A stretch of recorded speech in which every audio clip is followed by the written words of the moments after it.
Hello बच्चों, क्या हाल चाल? सब बढ़िया, मस्त। क्या कर रहे हो? पढ़ाई क्या पढ़ रहे हो आप लोग? यूनिट एंड मेजरमेंट का 4th लेक्चर हम लेके आ गए हैं और इसमें हम लोग पढ़ेंगे डायमेंशनल के यूजेस नंबर 3। पिछले 2 यूजेस हमने पिछले वीडियोज में पढ़ लिए हैं। अगर आप लोग नहीं देखे हैं तो इसका डिस्क्रिप्शन आपको हम अपने वीडियो में दे देंगे, ठीक है? तो स्टार्ट करने से पहले कुछ चीजें डिस्कस हो जाए। तो कुछ लोगों ने कमेंट किया है कि सर थैंक यू बेटा।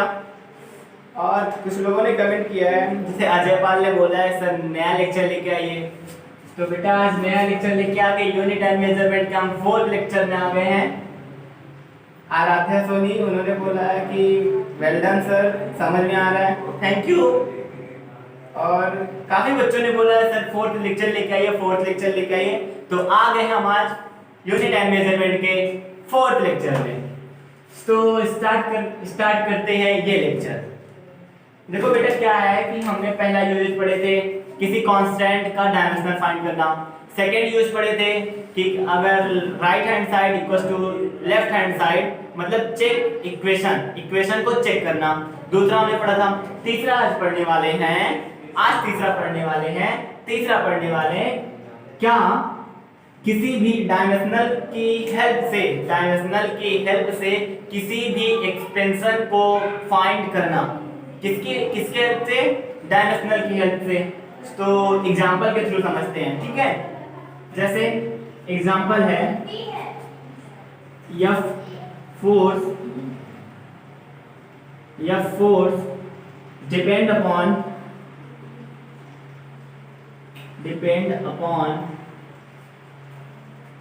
नंबर 1 मास, नंबर 2 एक्सक्लरेशन,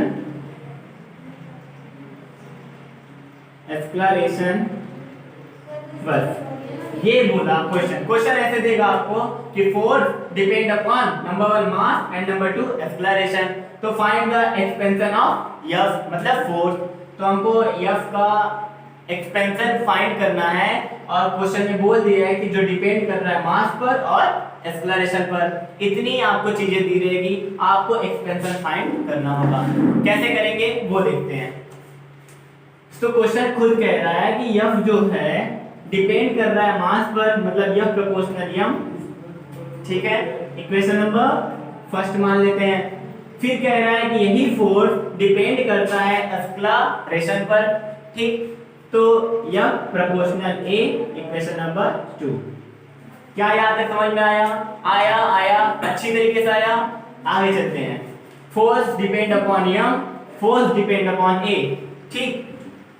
तो अब देखते हैं क्या करते हैं। अब हम इस वाले यूनिट के ऊपर एक यूनिट लगा देते हैं, जैसे F एक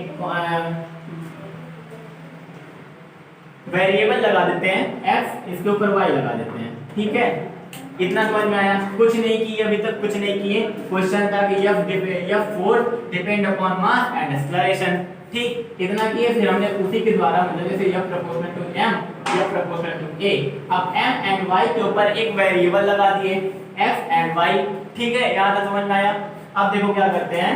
हमें पता है कि जब प्रोपोर्शनलिटी को हटाते हैं तो एक कांस्टेंट लेते हैं। अच्छा, इन दोनों चीजों को हम लिख सकते हैं m की पावर x, a की पावर y लिख सकते हैं, ठीक है? अब हम जानते हैं प्रोपोर्शनलिटी का चिन्ह हटाते हैं तो एक कांस्टेंट लेते हैं, ठीक है? तो प्रोपोर्शनलिटी को हटाते हैं, कांस्टेंट k लेते हैं, m की पावर x एंड a की पावर y। इक्वेशन नंबर इसको डाल दो 3। क्या यहां तक आया? अच्छे से आया? हाँ। तो देखो क्या करना है। अब सिंपल सी बात है, यहीं तक हमको करना है। इसके बाद क्या करना है हमको? यहाँ F की जो है, F मतलब फोर्स बोला है, फोर्स का डायमेंशनल क्या होता है? अब यहाँ पे डायमेंशनल लगाना है। डायमेंशनल का काम आ गया MLT-2। ये किसका डायमेंशनल होता है? फोर्स का। पता है फोर्स का होता है, ठीक है? M का मतलब की कांस्टेंट है, की कोई डायमेंशनल नहीं है, आपको पता है। m क्या है? मास। मास की डायमेंशनल क्या होती है? m। तो यहाँ पे मास m की पावर x। a क्या है? एक्सलरेशन। एक्सलरेशन का डायमेंशन क्या होता है? lt minus two. lt minus two और इसकी पावर y। अच्छा, x एंड y हमने क्यों लिया पता चला? एक वेरिएबल लिए जिसको अभी हम कंपेयर करेंगे। क्या करेंगे? इसके डायमेंशनल से इसके डायमेंशनल से हम कंपेयर करेंगे। x y हमने इसलिए लिया, ठीक है। अगर यहाँ पे और एक चीज होता ये प्रोपोर्शनल थी तो हम उसका वेरिएबल ले लेते x y z ले लेते, ठीक। अब सुनो सुनो सुनो सुनो, m का कंपेयर m के साथ, l का कंपेयर l के साथ, m का कंपेयर m के साथ, l का कंपेयर l के साथ और t का कंपेयर t के साथ कर दो। फिर से m का कंपेयर m के साथ, l का कंपेयर l के साथ, t का कंपेयर t के साथ करना है। यही कंपेयर करके हमें x एंड y जो वेरिएबल हमने लिया था x एंड y उसका डायमेंशनल क्या आता है वही फाइंड करना है। समझे यहाँ तक? आगे चले, ठीक, आगे चलते हैं। तो इन गंदगी इसको मिटा देते हैं। अब कंपेयर करते हैं। अच्छा, यहाँ पे कुछ नहीं है तो एक तो होगा, एक तो होगा। यहाँ पे कुछ नहीं है तो यहाँ पे भी एक होगा। क्लियर? अब देखो यहाँ पे m की पावर है x, यहाँ पे m की पावर क्या है? 1। अब बताओ, मैथ का रूल होता है, आपको भी पता है कि अगर बेस इक्वल हो, बेस इक्वल जैसे x की पावर 4 है इक्वल टू x की पावर 3 है। अगर बेस इक्वल हो तो ये पावर भी इक्वल होती है, पता है? हाँ, कक्षा 9 में होता है ये सब। कक्षा 9 से पढ़ते आ रहे हैं, 10, 9 में, 11 में पढ़ते आ रहे हैं कि अगर बेस इक्वल हो तो पावर भी इक्वल होता है। अब यहाँ पे इसकी पावर क्या है? 1 और m की भी पावर है x। अब देखो यहाँ पर बेस इक्वल है तो पावर भी क्या होगी? इक्वल होगी। तो x इक्वल टू क्या आ जाएगा? 1। x की वैल्यू हमें मिल गई। समझ में आया यहाँ तक? अब y के पास चलते हैं। l का कंपेयर l के साथ करते हैं। अब देखो l का पावर है 1 और यहाँ पे l की पावर क्या है? यहाँ पे भी 1 है। यहाँ पे क्या है? l की पावर 1। क्लियर है यहाँ तक? अब देखो क्या है? सुनो, यहाँ पे y है। सिर्फ सुनो, लिखो मत अभी, सिर्फ सुनो पहले। यहाँ पे क्या है? y है। y का गुणा l के साथ भी होगा, y का गुणा t के साथ भी होगा। समझ गए यहाँ तक? अब देखो कैसे क्या होता है, यहीं पे समझना है, बस यहीं पे समझना है। अब हम इस चीज को ये नहीं लिख सकते, इस चीज को सिर्फ इतने को हम ये लिख सकते हैं l की पावर y t की पावर -2y। क्या लिख सकते हैं? देखो क्या है? y की मल्टीप्लाई l के साथ, y की मल्टीप्लाई t की पावर -2 के साथ कर सकते हैं, ठीक। तो इतना मिटाकर इतना लिख सकते हैं सर, लिख सकते हैं, हमें पता चल गया, हम लिख सकते हैं। तो यहाँ पे लिख देते हैं l की पावर y और t की पावर -2y। आया यहाँ तक आया समझ में? कंफर्म? पक्का? आगे बढ़े, चलो।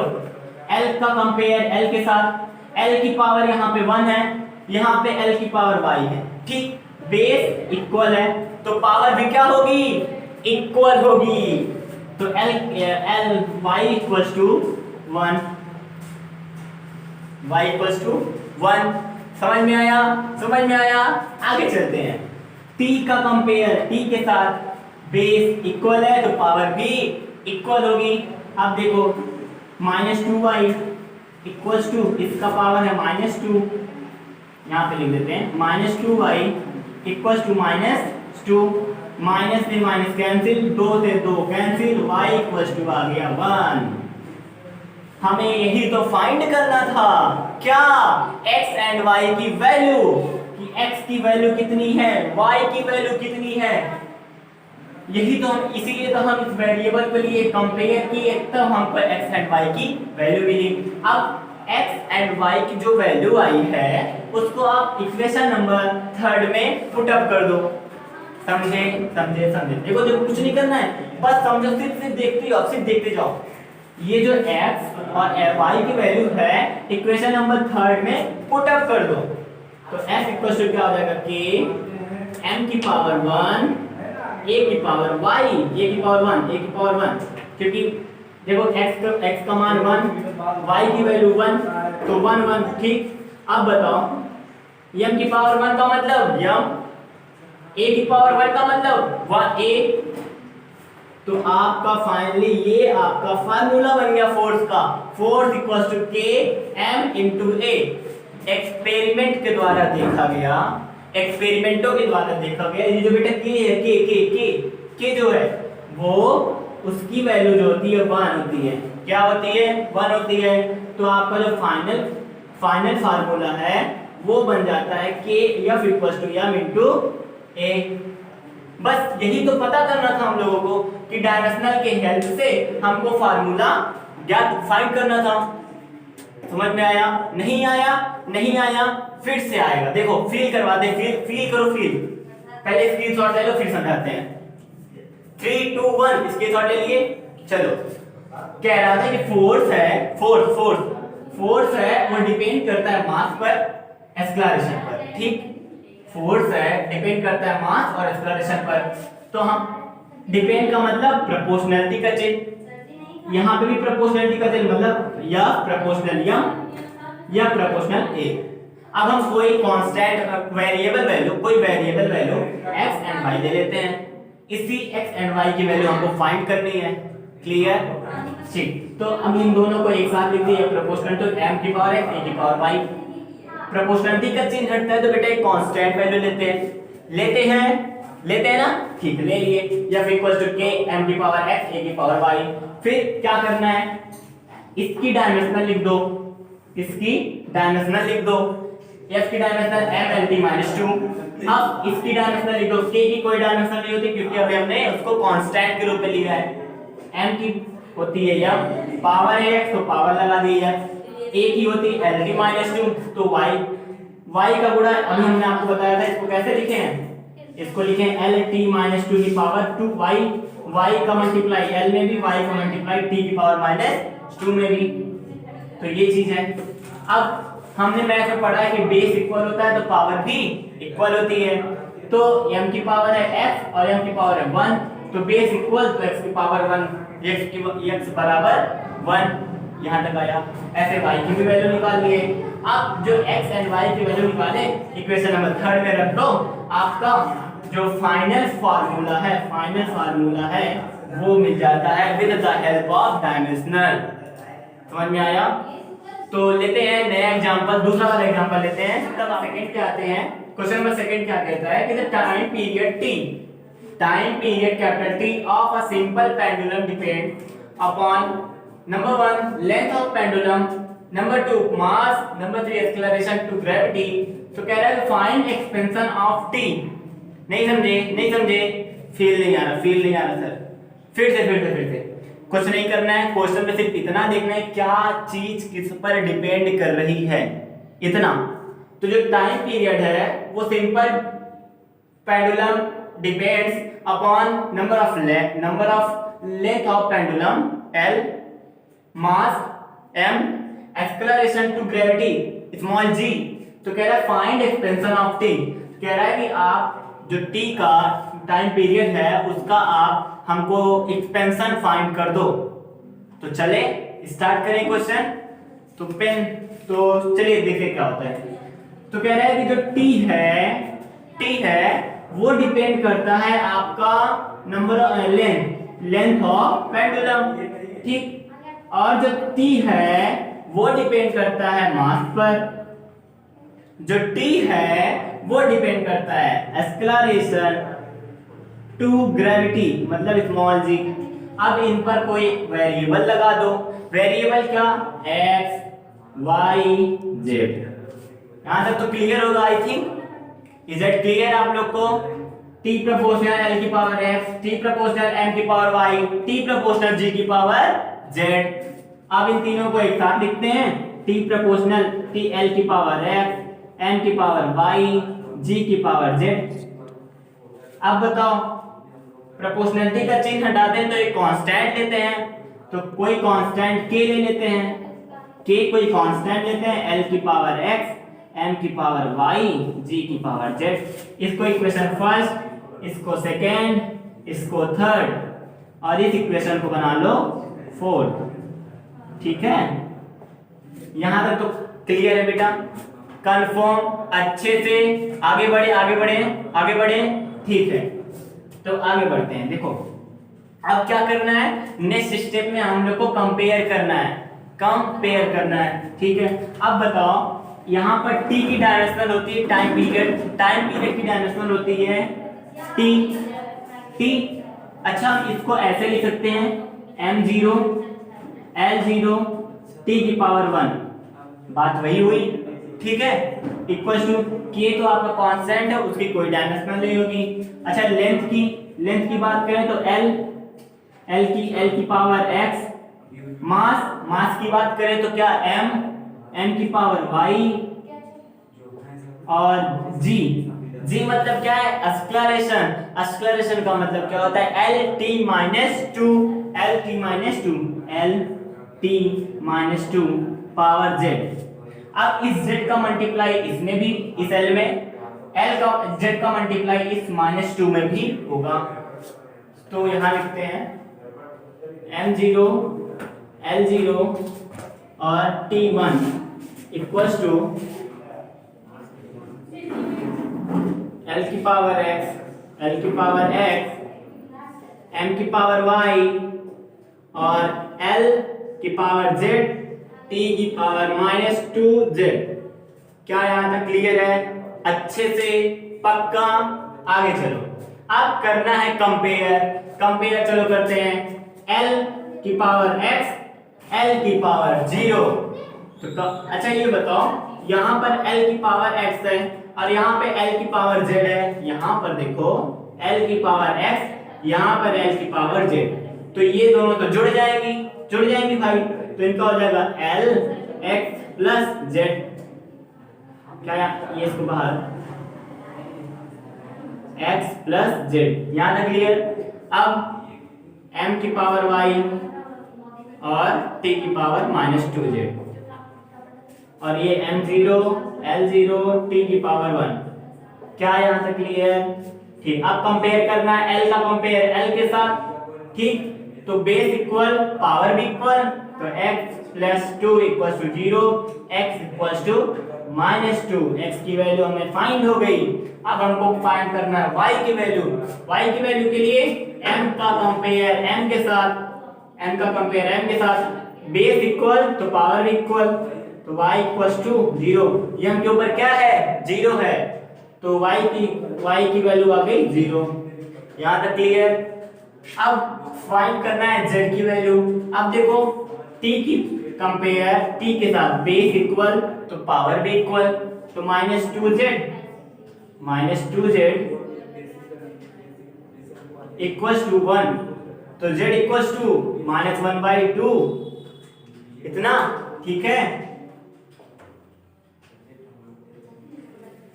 तो x की वैल्यू, y की वैल्यू, z की वैल्यू हमने फाइंड कर ली। अब इन तीनों वैल्यू को इक्वेशन नंबर 4 में पुट अप करना है। अच्छा पुट अप करेंगे तो अब कहां लिखे, चलो यहाँ लिखते हैं।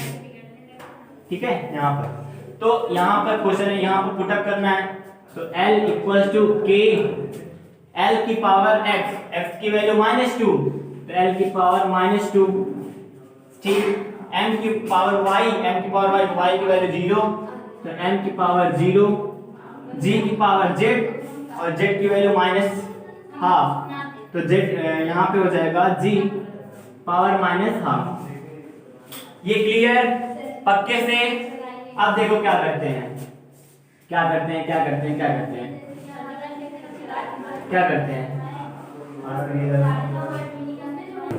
हाँ, तो बेटा t equal to k, l की पावर -2, m की पावर 0, g की पावर -1/2। कहीं गलत हो रहा है बेटा? जल्दी बताओ कहाँ गलत हो रहा है, जल्दी बताओ। ये देखो यहाँ पे गलत हो गया। यहाँ पे x प्लस z है, तो x प्लस z होना चाहिए, हमने 2 लिख दिया। अब z ऐसे लिखा जाता है, 2 भी ऐसे लिखा जाता है, कंफ्यूज हो गए। x प्लस z, तो ये बताओ, हाँ ये बताओ, तो x equal to minus Z हो जाएगा, x equal to minus Z, और z की वैल्यू क्या आई है -1/2, तो x इक्वल टू माइनस और ये माइनस हो जाएगा प्लस, ये देखो माइनस और ये माइनस हो जाएगा प्लस, तो हो जाएगा 1/2। x की वैल्यू क्या आ गई 1/2, समझ गए। तो यहाँ पर क्या होगा x की वैल्यू 1/2। यहाँ तक क्लियर है, पक्का, पक्के से कंपेयर किए, प्रोपोर्शनलिटी कर रहा था L M G, फिर हमने एक साथ लिखा, इक्वल करके कांस्टेंट लिया, इसका डायमेंशनल लिया, फिर इसके साथ x y z की वैल्यू को कंपेयर कर कर x y z की वैल्यू को लिख दिया, ठीक, फाइंड कर लिया। इन x y z की वैल्यू जो है इस वाले इक्वेशन में पुट अप करते हैं, तो हमको ये मिला, ठीक। अब देखो क्या करते हैं, k तो ऐसे ही रहेगा, ठीक, l की पावर 1/2, अच्छा g की पावर -1/2, तो इसको नीचे ले जाते हैं, इसको नीचे ले जाते हैं, तो आ जाता है g की पावर 1/2। अच्छा बेटा 1/2 का मतलब क्या होता है, 1/2 का मतलब क्या होता है, देखो 1/2 का मतलब क्या होता है, अंडर रूट होता है, क्या होता है अंडर रूट। जैसे l की पावर 1/2 था तो हमने उसको अंडर रूट l लिख दिया, g की पावर 1/2 था तो उसको भी हमने अंडर रूट g लिख दिया, तो ऊपर नीचे अंडर रूट, तो उसको एक साथ कर दिए, ठीक। तो ये आपको देखो फार्मूला मिल गया, ये है आपका टाइम पीरियड का फार्मूला मिल गया with the help of dimensional.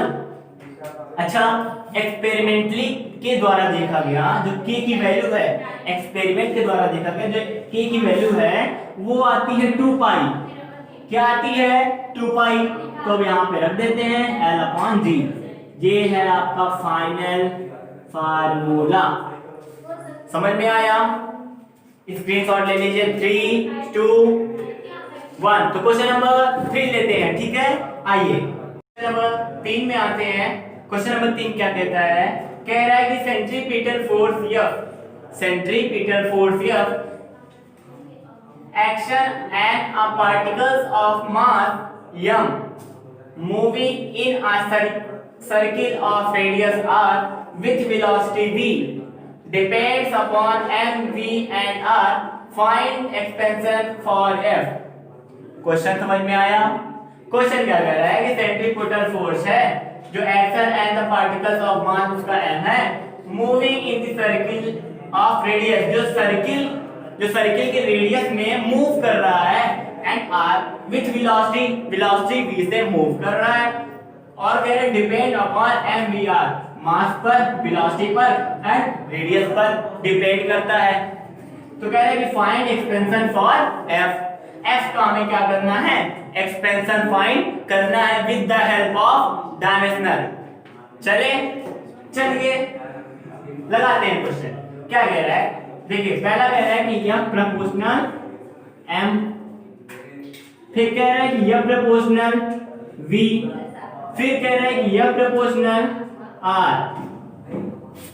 अब इन पर हम वेरिएबल ले लेते हैं, इस पर वेरिएबल x, इस पर y, इस पर z, वेरिएबल ले लें, इसको इक्वेशन के फॉर्म में कर दे 1 2 3।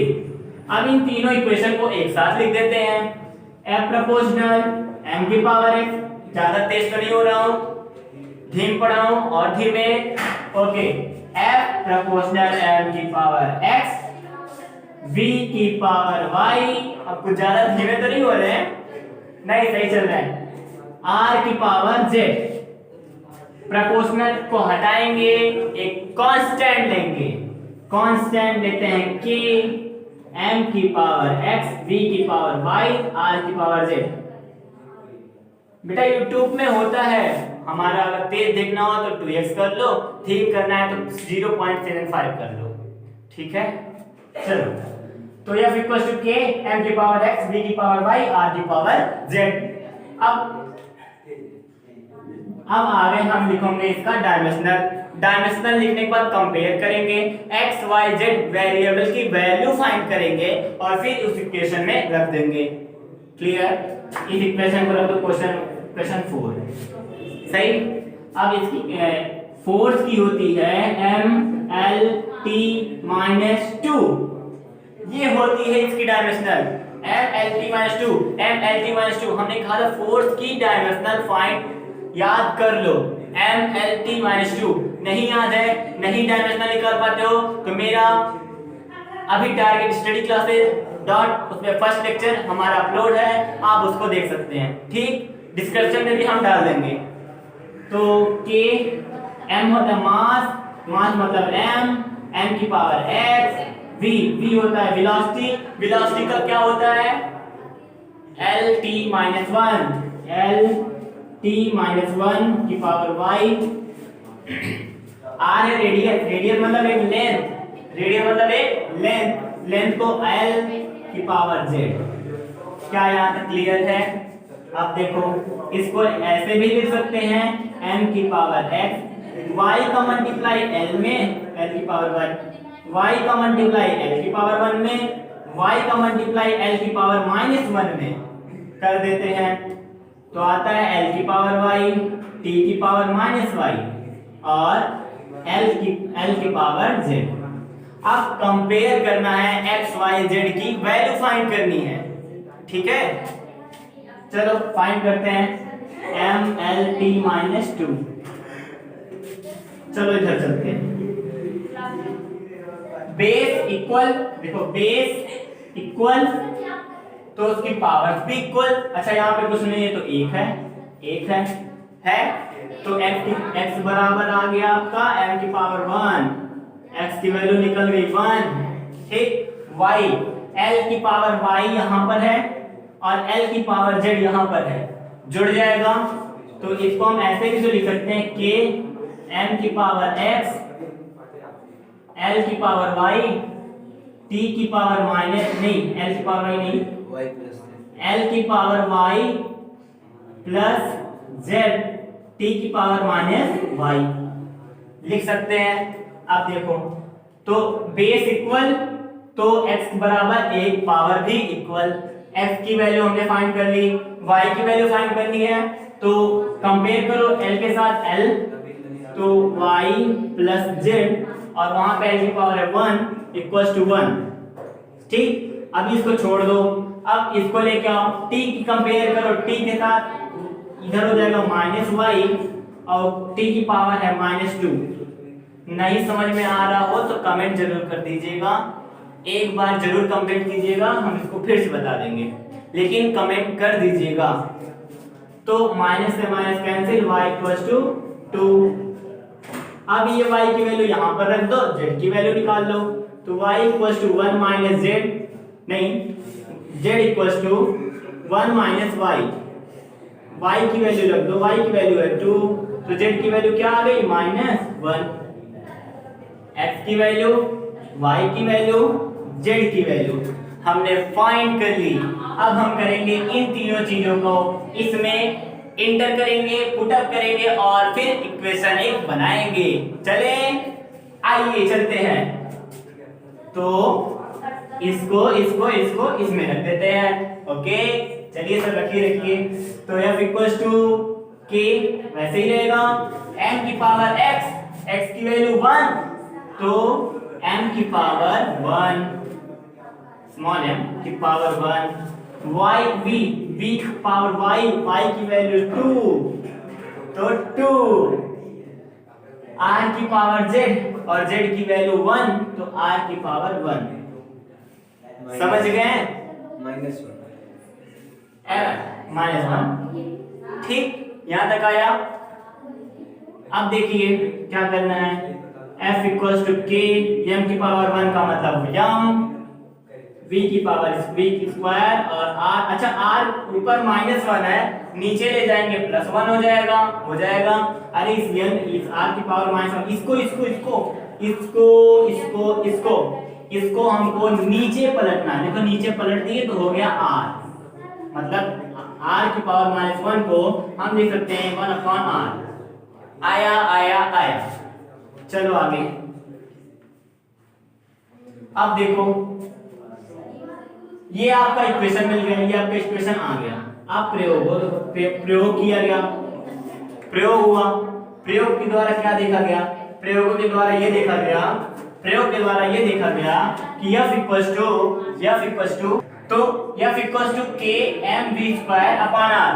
एक्सपेरिमेंटली फिर देखा गया, अरे सर बार बार एक्सपेरिमेंटली दिखा रहे हैं, कुछ होता भी है बेटा मानना पड़ेगा। मैं भी मान लिया, तुम भी मान लो कि एक्सपेरिमेंटली द्वारा K का मान 1 होता है। K का मान क्या होता है? 1 होता है। तो फाइनली आपका आ गया mv² अपॉन R। ये आपका फार्मूला हो गया F का, सेंट्रीपिटल फोर्स का फार्मूला हो गया। समझ में आया? अब कंफ्यूजिंग मत हो कि सर एक्सपेरिमेंटली द्वारा कैसे होता है बस मान लो। हमने भी मान लिया कि K बराबर 1 होता है, मशीनों द्वारा देखा गया, K का मान 1 आया तो हमने लिख दिया। समझ में आया? तो यहाँ पर हमारा ये खत्म होता है। अब लेकिन दूसरा देखते हैं, सेकेंड यूजेज, डायमेंशनल के सेकेंड यूजेज। उसमें क्या होता है? उसमें ये होता है, चलिए बताते हैं। चांद सिफारिश जो करता हमारी देता है तुमको पता, शर्मोया के दर्द की आंखें देती है तुमको पता, जिद है अब तो है खुद को मिटाना, होना है तुझे फना। दूसरा यूजेज देखते हैं। दूसरा यूजेज क्या है? एक यूनिट से हमको दिया रहेगा, एक यूनिट से हमको कन्वर्ट करना है सेकेंड यूनिट में। क्या है? सेकेंड यूनिट में। कुछ फील आया? कुछ थोड़ा बहुत तो फील आया होगा। क्या है? वन यूनिट को हमको कन्वर्ट करना है दूसरी यूनिट में। आया फील? नहीं आया। तो एग्जांपल द्वारा फील लाते हैं। देखो एग्जांपल द्वारा क्या है। क्वेश्चन कहता है कि 1 न्यूटन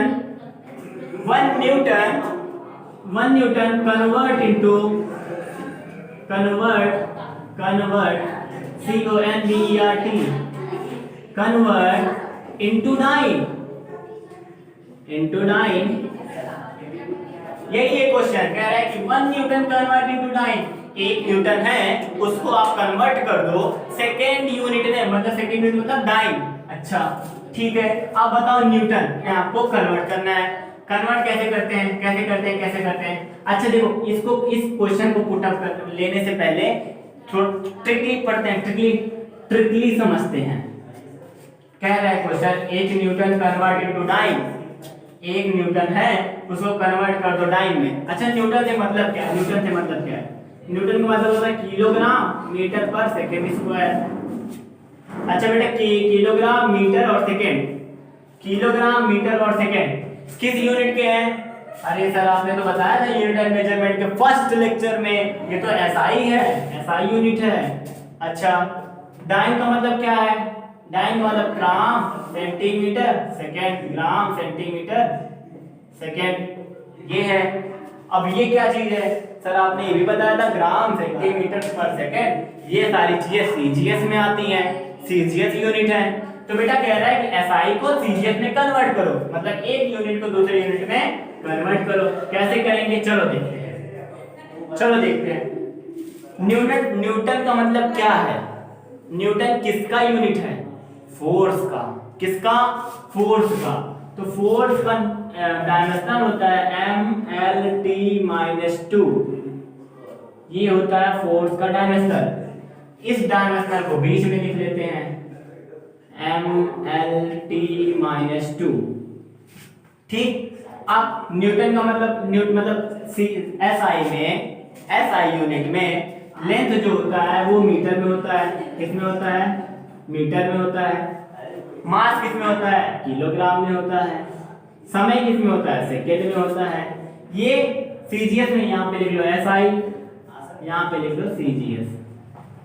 सीजीएस में लेंथ होता है सेंटीमीटर, मास होता है ग्राम और सेकेंड होता है सेकेंड। यहाँ तक समझ में आया? कोई समस्या, कोई प्रॉब्लम हो तो बताओ। कोई प्रॉब्लम कमेंट कर देना, कोई भी प्रॉब्लम हो कमेंट करना, ठीक है? चलो अब क्या है? अब क्या करना है? अब हमने बताया था आपको physical quantity equals to n into u। Physical quantity equals to n into u। कहाँ बताया था? यूनिट एंड मेजरमेंट के फर्स्ट लेक्चर में आपको हमने बताया था n इंटू यू। अच्छा यहाँ से एक फार्मूला भी डिराइव कर सकते हैं, n1u1 बराबर n2u2। ये फार्मूला बनता है जिसकी हेल्प से हम एक यूनिट से दूसरे यूनिट में कन्वर्ट करते हैं। देखो क्या है, अब n1 और u1 n2 u2 की वैल्यू चाहिए। देखो कैसे मिलता है, u1 और u2 की वैल्यू कैसे मिलता है? ये जो तीनों चीजें हैं और ये जो तीनों चीजें हैं, इनको एक साथ लिख दो। किसके फॉर्म में? डायमेंशनल के फॉर्म में। इनको डायमेंशनल के फॉर्म में लिख दो तीनों को, वो आपका u1 का मान मिल गया। फिर इन तीनों को डायमेंशनल के फॉर्म में लिख दो, उनका क्या मिल गया? u2। ठीक, तो कैसे लिखते हैं? देखो u1 इक्वल्स टू m, अच्छा मीटर को लिखते हैं l डायमेंशनल में, किलोग्राम को लिखते हैं m और इसको लिखते हैं t। ऐसे इसमें भी है L M T, ऐसे लिखते हैं ना। हाँ, अब चलो M1 L1 T की पावर -2। क्यों T की पावर -2? क्यों? क्योंकि यहाँ पे T की पावर क्या है? -2 है। ठीक, अब U2 की वैल्यू कैसे निकालेंगे? इनको एक साथ लिख दो, M L M2 L2 और T, यहाँ पर T1 L2 की पावर -2। यहां तक समझ में आया? कोई प्रॉब्लम? अब N1 की वैल्यू, अच्छा क्वेश्चन कह रहा है कि 1 न्यूटन कन्वर्ट इनटू डाइन। एक न्यूटन में कितने डाइन होते हैं, ये क्वेश्चन पूछ रहा है। नहीं समझे? एक न्यूटन है, मेरे पास एक न्यूटन है, उसको कह रहा है कितने डाइन का मतलब N2 पूछ रहा है। N1 U1 बराबर N2 U2। N1 की वैल्यू दे दिया 1 न्यूटन, फिर पूछ रहा है कितने डाइन होते हैं, तो N2 की वैल्यू पूछ रहा है। तो N1 की वैल्यू कितनी दी है? 1। अब देखो क्या करना है, इस फार्मूले में रख दो, फार्मूले में। तो N1 की वैल्यू है 1, तो 1 इंटू U1 की वैल्यू है M1 L1 T की पावर -2 बराबर N2 पूछ रहा है, U2 की वैल्यू है M2 L2 T2 की पावर -2। यहां तक आया? कोई समस्या? ज्यादा तेज चल रहे हैं, कुछ भी ज्यादा तेज चल रहा हो तो आप हमको पहले बताएंगे। किसके द्वारा? कमेंट के द्वारा। ठीक है, तो आइए चलिए अब देखो क्या करना है। N2 की वैल्यू पूछ रही है, तो इस चीज को एक साइड कर देते हैं, इस चीज को उठाकर इसके ऊपर पटक देते हैं। ठीक है, कहेगा जाओ तुम अपने घर जाओ, मैं तुमको तुम्हारे घर से निकाल रहा हूं। ठीक है, तो ये चीज इसको उसके ऊपर पटक दो। तो कैसे करेंगे? देखो कैसे करेंगे। तो हो जाएगा N2 इक्वल टू 1 का गुणा इसमें करोगे कोई फर्क नहीं पड़ेगा, तो हो जाएगा M1 L1 T1 की power -2 upon M2 L2 T की पावर -2। ठीक, पटक दिए। अब देखो क्या करना है। अच्छा, इसको हम अलग अलग भी लिख सकते हैं। अरे सर कैसे लिख सकते हैं? चलो ऐसे लिख सकते हैं। देखो ऐसे लिख सकते हैं, M1 अपॉन M2, ऐसे लिख सकते हैं बेटा, ऐसे। फिर L1 अपॉन L2, ऐसे लिख सकते हैं। अरे गुणा करोगे वही चीज आएगा, गुणा करोगे मल्टीप्लाई करोगे वही चीज आएगा। अब देखो T1 अपॉन T2 की पावर -2, भैया देखो ये भी -2, ये भी -2, तो पूरी की -2। अच्छा यहाँ पे कुछ नहीं तो 1 ले लो ना, भिखारी है बेचारा, इसके पास कुछ है नहीं, इसको 1 रुपया दे देते हैं। ठीक है, इसके पास -2 है तो और बड़ा पुअर व्यक्ति है। क्लियर है? तो देखो N2 equal to M1 upon M2 L1 upon L2 T1 upon T2। अच्छा M1 जो है M1 का मतलब ये मतलब किलोग्राम। तो M1 किसके फॉर्म में है? किलोग्राम। तो M1 की जगह हम किलोग्राम लिख सकते हैं बटा M2 क्या है? ग्राम। अब इसकी यूनिट्स लिख देते हैं ना, यूनिट्स लिखते हैं। अब L1 की यूनिट्स है क्या है? मीटर, और इसकी है सेंटीमीटर, इसकी है सेकेंड, इसकी भी है सेकेंड की पावर -2। यहां तक आया? क्यों बदले? m1 m2 l1 l2 t1 t2 ये तो डायमेंशनल फॉर्म में थे, अब इनको यूनिट में कन्वर्ट कर दिए। यही चीज है, देखो ये अभी तक ये लिखे थे, अब ये लिख दिए। ठीक, अब बताओ, अब आप बताओ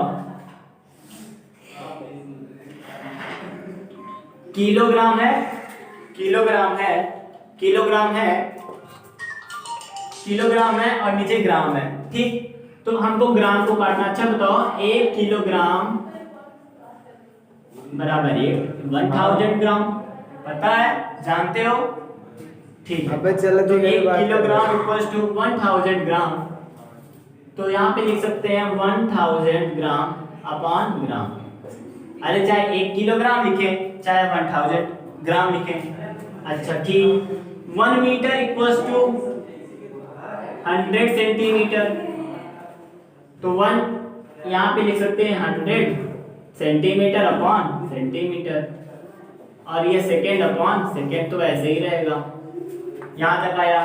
अच्छा देखो यहाँ पे ग्राम ग्राम कट गया, सेंटीमीटर सेंटीमीटर, सेकेंड सेकेंड, सब तबाह हो गए।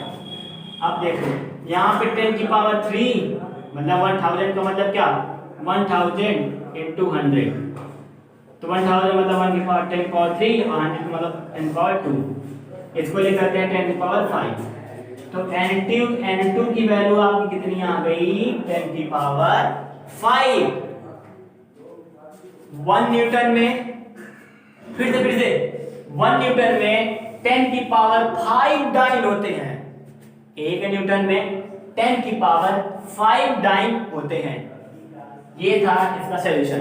ठीक, अब देखो फिर समझाते हैं, क्या कुछ था नहीं। 1 न्यूटन कन्वर्ट इनटू डाइन बोला। ठीक, न्यूटन यूनिट है फोर्स का, आपको भी पता है, तो फोर्स का यूनिट है तो डायमेंशनल होती है NL3-2। हमें तो एक डायमेंशनल चाहिए थी, मिल गई। अब बताओ एसआई में मीटर को लेंथ, किलोग्राम, मास को किलोग्राम, सेकंड को सेकंड, लेंथ को सेंटीमीटर, मास को ग्राम, सेकंड को सेकंड में रखते हैं। किसमें, सीजीएस में। अब हमने फार्मूला बताया N1 U1 बराबर N2 U2, फार्मूले को याद रखिए। तो U1 बराबर इन तीनों को डायमेंशनल के फॉर्म में लिख दीजिए, तो आपको U1 की वैल्यू मिल जाएगी। देखिए M1 L1 T1 और T की पावर -2, क्योंकि यहाँ पे T की पावर क्या थी, -2 थी। UT की वैल्यू M2 L2 T2, क्योंकि ये सेकंड यूनिट है इसलिए यहाँ पे 2 2 लिखे, ये फर्स्ट यूनिट थी इसलिए 1 1 1 लिखे। T की पावर -2 वहाँ पे था। फार्मूले पे इन सभी को उठा के पटक दिए, फार्मूले को उठा के, फार्मूला था N1 U1 बराबर N2 U2, ये फार्मूला था। M1 की वैल्यू 1, N2 U2 की वैल्यू M1 L1 T की पावर -2, T की पावर -2। N2 की वैल्यू पूछा था 1 न्यूटन में कितने डाइन, तो वही मतलब N2 की वैल्यू पूछा था।